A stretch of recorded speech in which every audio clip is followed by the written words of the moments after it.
Olá a todos, sou Ismael Nascimento e nesta aula nós iremos continuar agora explicando os scripts que eu criei, tá?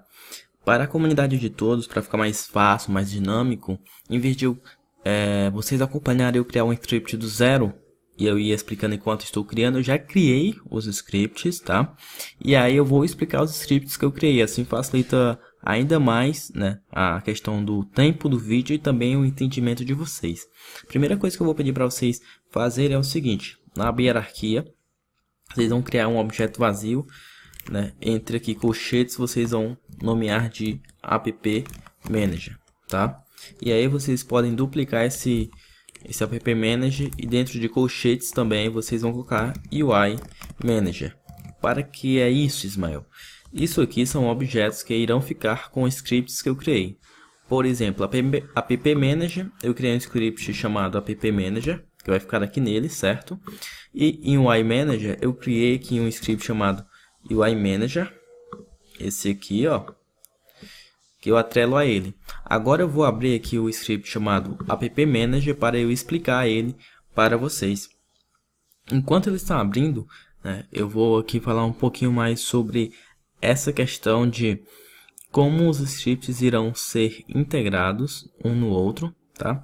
Eu criei 3 scripts aqui, eu vou explicar cada um deles, como cada um se encaixa.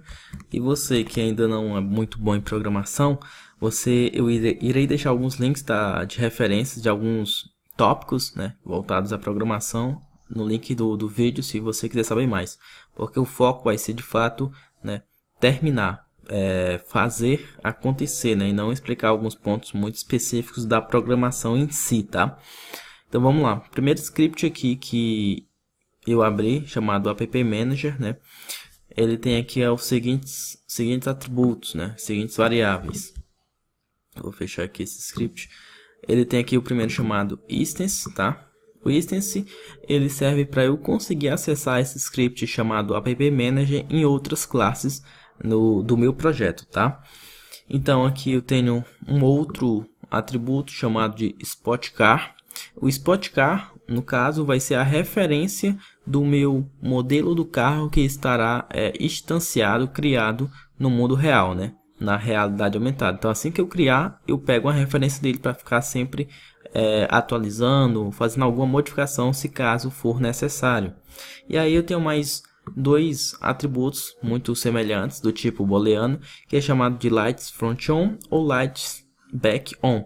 São apenas atributos de estado. Eu posso até renomear aqui, colocar o seguinte: state lights on e state lights back on. Porque assim que eu ligar os faróis da frente do carro, eu tenho que saber que ele está ligado. Por quê? Porque a UI que nós criamos uma UI para ligar e desligar, o mesmo botão para ligar e desligar os faróis da frente do carro e um mesmo botão para ligar e desligar os faróis de trás do carro. Então o mesmo botão ele precisa saber quando eu clicar, se ele estiver ligado é para ele desligar, e se ele estiver desligado é para ele ligar. Então por isso que eu preciso saber os estados da luz, né, de cada um, da frontal e da traseira, certo?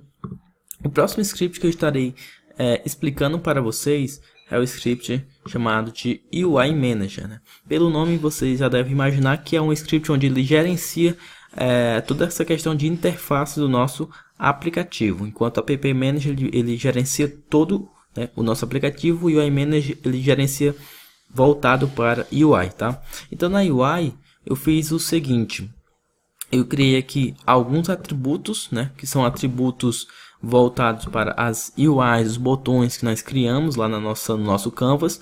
Então tem aqui para cada um, né, o botão de desativar e ativar a luz frontal, o botão de ligar ou desligar a luz traseira, o botão da cor 1, 2, 3, o botão de aumentar e o botão de diminuir a escala do nosso carro, tá?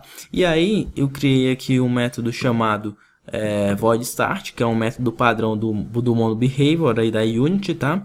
E aí o que eu fiz foi dizer cada botão vai fazer uma determinada ação. Então, por exemplo, btn color 1.onClick, ou seja, assim que eu clicar nesse botão, tem um método chamado addListener, que é um método para me dizer, ó, eu quero colocar uma determinada ação dentro desse botão, quando ele for clicado.